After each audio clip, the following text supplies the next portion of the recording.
Hello, everybody. It's Monday, and for beginning week 3, and so I like to end, as you know, my weeks with kind of a little bit of a wrap up. I'm trying to get about that, and then on Mondays I'll have a video announcement just to kind of announce what we're doing for that week. And so to wrap up week 2, I just want to tell you that I've got fully into the scoring for week 1, and everybody should have scored that submitted something. And so, in terms of the participation and your forum posts, wow, I think almost everybody received all their participation points. Your initial posts are generally very, very good. They're the 250 words or more, and your follow-up posts are substantive. I mean, so many of you had nothing but substantive follow-up posts. So the conversation is robust, and that's what an instructor likes to see. So thank you for that. Great job. Really happy. So your discussion also, your work with the missions and visions last week was very good. And I'm looking forward to scoring those and providing you some feedback. I've been looking at them on and off all week, but I wanted to get my week 1 scoring done on time, which I did. And so now I'll be able to concentrate on your final missions and visions. So, and then once you get your missions and visions back from me, then you will put them on. Oops, it's not moving. There we go, on your classroom technology plan. This should be on your desktop, on your computer, and just keep it there. And then you can, when I give you your feedback, make your revisions and then post your missions and visions right here. Okay? Take off the blue, make it left justified, but keep your title centered. Okay, so the only other thing I want to talk to you about before we talk about week 3 is the writing. If you had a chance to look at the week 2 wrap up in the announcement, you would have seen a discussion about writing. So that paper, that week 1 paper is, it's a doozy. I know. It's confusing, and the graphic organizer can be confusing too, and all that. But some major themes in the writing that I saw, and there are a couple of you had your writing down, and so if you did not receive, if you received full points, then I may not be talking to you specifically, but I think you might want to hear what I have to say. If you did not score full points, then you want to listen to what I'm having to say to you right now. Okay, you're early on in your education career, and so this is a 200 level course. This might be your second course throughout since you started at Grand Canyon. And so now's a good time to really take a step back and look at your writing and start thinking about writing like a scholar. And I remember somebody told me that one time, and I'm like, what do you mean by that? I didn't quite get it.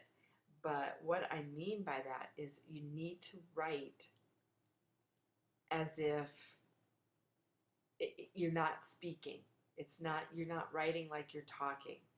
You're writing like, you're talking to a bunch of doctors. You're writing like you're talking to people and organizations that are very official. So scholarly writing is official writing. Now, a lot of times scholarly writing won't necessarily have the word I. It won't be written in first person. Now, some of our work and some of our writing, it asks you, what would you do? So, of course, you're going to write and use I once in a while.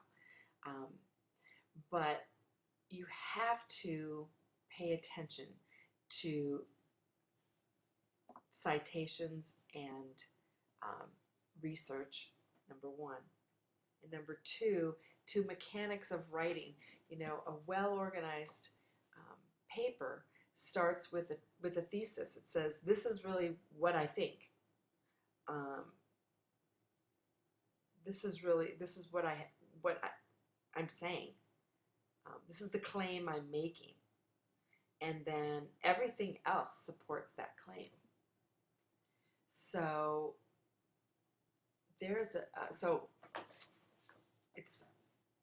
it's an official kind of writing, and those of us who've been out of the game for a while, you know, it's just going to be a matter of getting back into practice. It's no big deal. Everyone can do it. You can write. It's not a problem. You'll be fine. But you just have to pay attention to what you're doing and understand that typographical errors matter.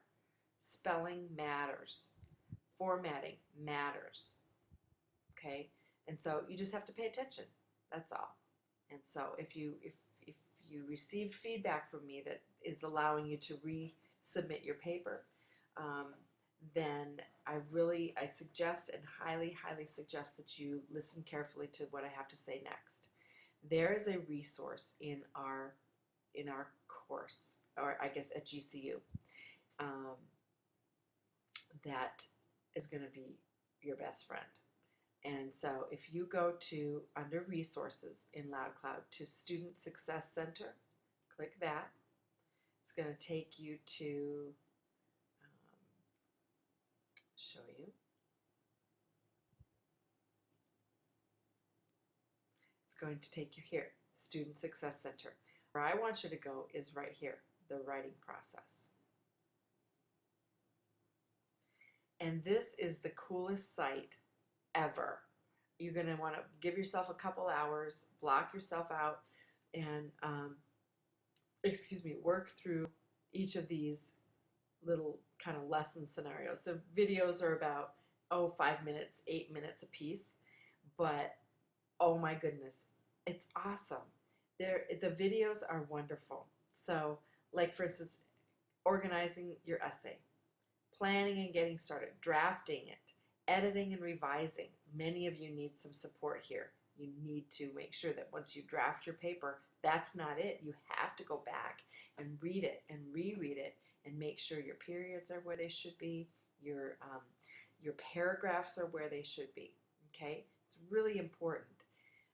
It might seem elementary, but you know you're writing now in a whole new way, and so it's not necessarily elementary. It's something that a college student needs to pay attention to. What I really liked, and I watched almost this whole one, is the research and sources. I'm going to click on that. So it talks about, no, that's not the one. This one, the citing sources correctly. I think this was the one. No, I think this is the one. Strong writers use scholarly research that supports the claims. This is really good. So then I'm going to click Start Learning. Now it's going to kind of drum up a paper, an area here. Hey, hang on one second. Still thinking, I believe. I'll scroll down. Let's see. Okay. Whoops. Kind of jump around. Research and sources. So I'm going to click. You can have a handout. I think you can see the script if you want, but this is really good. Now watch this. Strong writers use scholarly research that supports the claims made in their papers. Writers who share only their own unsupported opinions will not build arguments that are credible or compelling to other readers. This presentation will provide suggestions on how you can identify strong, relevant sources to support your arguments. And then you click next, and then it'll take you through the process. So many of you, if you received feedback from me, and I said something like, "Who said so?" You have to cite your source.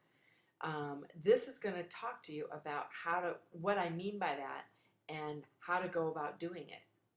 And so it's something that I think that you will really appreciate. And if this is the beginning of your college career and you're going to have to be writing papers, it's gonna really support you. So I really, really strongly suggest that if I sent your paper back for revisions, that you take some time with this area, especially the research and the citing the sources. It'll make much more sense. My feedback to you will make much more sense if you watch these. Okay, and so I got here by going to resources, and then Student Success Center, and then the Writing Center. It's a great, great resource for you. Okay, don't forget to use it. I'm here.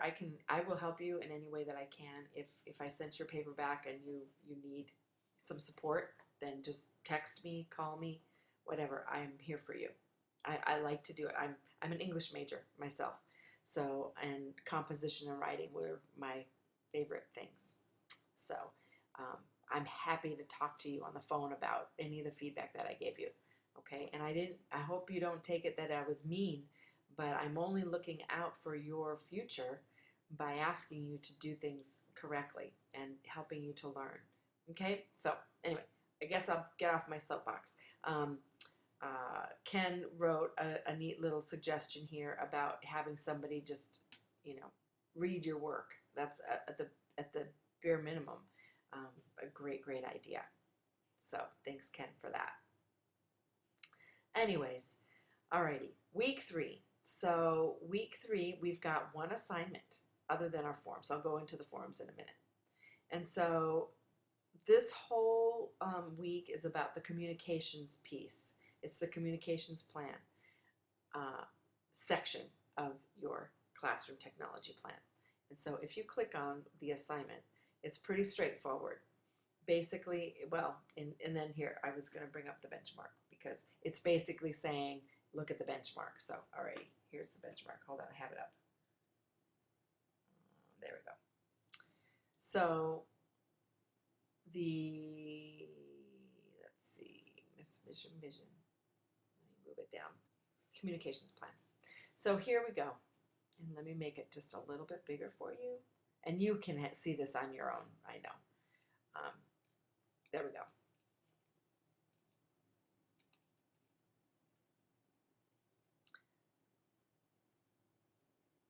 Section 2.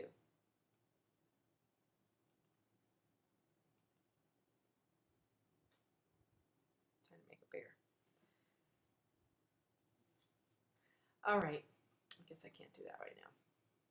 Let me make it one more size bigger. Let's see. 200. Wow, that's pretty big. Okay, there you go. How can technology be used to communicate in a classroom setting? So this week is all about communication and collaboration. Consider communicating and collaborating with students, parents, the community, and the global community, which this is our first forum post. So you're going to write an essay, no fewer than 500 words. That's not enough. But really, you don't need to go up to 1,000. Okay, so you need to try and stick within here. This is like 3 paragraphs. I mean, 4 paragraphs. It's not that big of a paper. A short 5-paragraph essay. It's really you don't have to go deep. But what you need to do is you're going to draft your communications plan for pretending like this is your first year of teaching, and telling how you will communicate with all the people, with the parents, community, the global community, and with students. Now, how do you know what to write? You have to do some research. You have to look it up. Look at some scholarly articles. Look on the internet. Find out what communication tools are used. I mean, Google communication tools in the classroom. Communication technology in the classroom. Google that. I mean, just to give you some background understanding and kind of ideas and keywords of where to go next with some scholarly research. So these are some things that says items you may consider incorporating into the plan include a class website, alternative methods of communication. How are your students going to present to um, the global community? How are they going to share their information with the global community? Um, you could include email, student websites, or pen pals. There's so many other things than just on this list. Many students, they just talk about all these things on this list. There's so many more things out there. And so I really prefer that you do your own research. Use some of these. Obviously, I'm like the class website. That's like my favorite thing. I'd love to see you consider using a classroom website. So I'm just saying the stuff on this list isn't bad at all. But don't limit yourself to this. Look outside of your own experience. This isn't about your experience, although your experience brings a lot of background information to the table, and it's very important. But the paper is not only a reflection on your experience. You're here to learn some things, and so you need to learn and research and read about different ways people communicate in the classroom, which may very well be different than the ways you were communicated with when you were in school. I know for sure it's different than when I was in school. So I don't want to show my age or anything, but I know things have changed quite a bit. And so in order for me to have done well on this, I had to look, research, find information about what people are doing today with communication. Then, so this might be, a first paragraph, some of the things you're planning to incorporate, maybe one paragraph. Another one is, how will you address internet safety? We have a whole module on internet safety and ethics, and so we don't have to go deep into it here, but just, what do people do? How do people keep their students safe and their internet secure for the classroom? Support your choices with evidence from 3 to 5 peer-reviewed articles. You've got to go into the library and find articles, or Google Scholar. Google Scholar. In there, you may find some articles as well. Remembering that they have to be no older than 5 years old. Nothing from before 2009, 2010. That's too old for anything that we're going to do. Okay, so that's pretty much it. It's really, what kinds of communication tools are you going to use in the classroom? How do you plan on keeping your students safe? Okay, so 500 to 750 words. So it's a quickie. It's not that hard. And I'd love and appreciate knowing, taking to heart my feedback from the first paper. If you scored, a high score, or you didn't get much in terms of things you need to revise, then great, then you're golden. But if you did receive some things where I asked you to please revise, and if you wanted to resubmit, you could, then I strongly encourage you to come to the Writing Center and check out all these resources. They're awesome. I wish I would have had this when I was in college, and I'm glad I have it now as a doctoral student. So, okay. I guess that's it. Oh, no, there was one more thing I wanted to talk about. Well, already seen some people get into the first forum with the Voki. And so I'm so excited. I want you to make sure that when you're posting, that you post your Voki, like some people are, but then also remember that I want you to take a few minutes and just kind of share your thinking about what it was like making the Voki. Okay, so see what it share with us how you felt about it. So not only are you going to share about what global community is, but you're also going to share about how you felt about using the Voki. And I'll read and intersperse some of my thoughts in there too. Okay, but there's methods to my madness. It's not just for fun. I'm wanting to give you some experiences. Many of my teachers use Voki in their classroom to help students with mastery, learning concepts. And so it's a highly used tool in my school district. And so I just wanted you to have a chance to experience it. So that's it. Thank you. I'm sorry for the late posting, but I had to work a little bit late this afternoon. So if you need me, contact me, and I'll be there for you. Okay? All right. Thank you. Have a good night.